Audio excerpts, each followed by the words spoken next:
Hi guys, welcome back. So today we'll be talking about deep vein thrombosis. First, let's start with the definition. So it is also called phlebothrombosis. So phlebothrombosis is another name for deep vein thrombosis.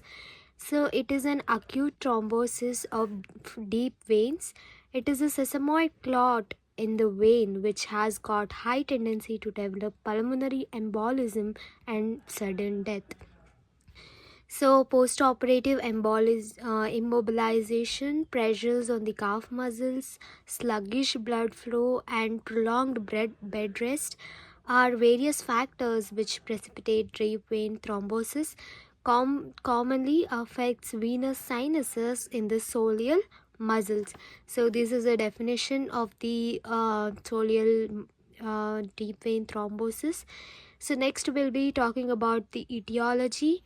So the factors is stasis, hypercoagulity, and vein wall injury. Next we'll be talking about causes, which are the causes that lead to deep vein thrombosis. And thrombosis is a mnemonic for causes, so it'll be easy for you guys to remember.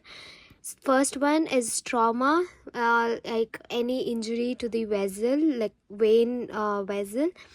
Then hormones, where there is increased coagulability, road traffic accidents, operations, for example cholecystectomy, and then malignancy, which leads to sluggish blood flow, blood disorders, and orthopedic surgery, obesity, mainly seen very commonly seen in old age people, serious illness like stroke, myocardial infarction, immobilization, and also splenectomy.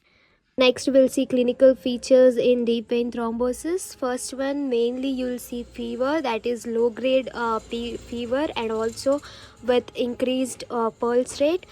Then there will be pain and swelling in the calf muscles and thighs, mainly in the soleal muscles, so severe that the patient finds it difficult to flex or even move the leg. So leg is tense, tender, warm, pale, or bluish with stretched and shiny skin. So these are the clinical features which you can see on observation. Next, the maximum incidents occur on second day and fifth to sixth day in post-operative period.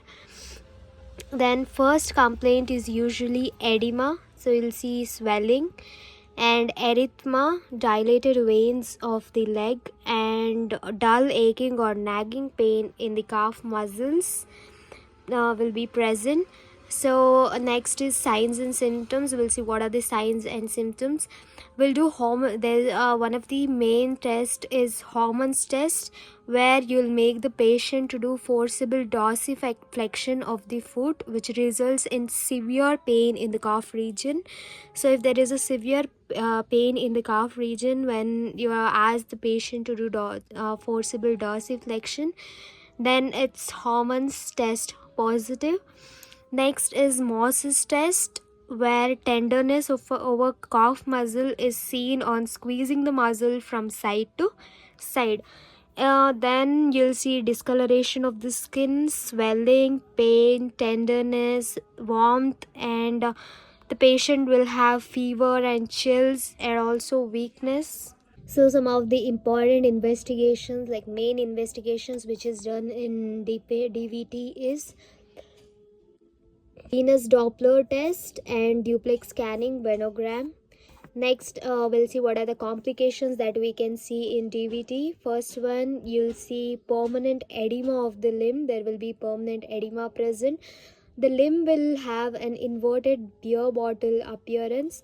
So, as you're seeing the picture on the skin, there is inverted beer bottle like appearance. Next, you will see pulmonary embolism, and secondary varicosity and non-healing ulcers can be seen. Next, we'll see treatment for DVT. So the first, primarily, it's rest, elevation of the limb, bandaging the entire limb with crepe bandage. Next, anticoagulants like heparin, low molecular weight heparin, warfarin, phenidine are given. Next is inferior vena cava filters.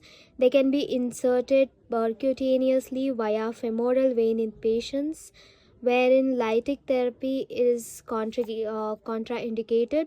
So in surgery it's not done regularly. However, in when it's chronic cases, venous bypass has been attempted with moderate success. Next, palma. Operation is done in iliofemoral thrombosis, wherein common femoral vein below the block is anastomosed to the opposite femoral vein using long saphenous from opposite side.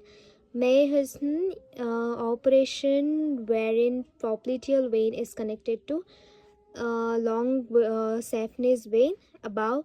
So this is about deep vein thrombosis. For more such videos, follow our channel and comment if you need notes of any of the topic.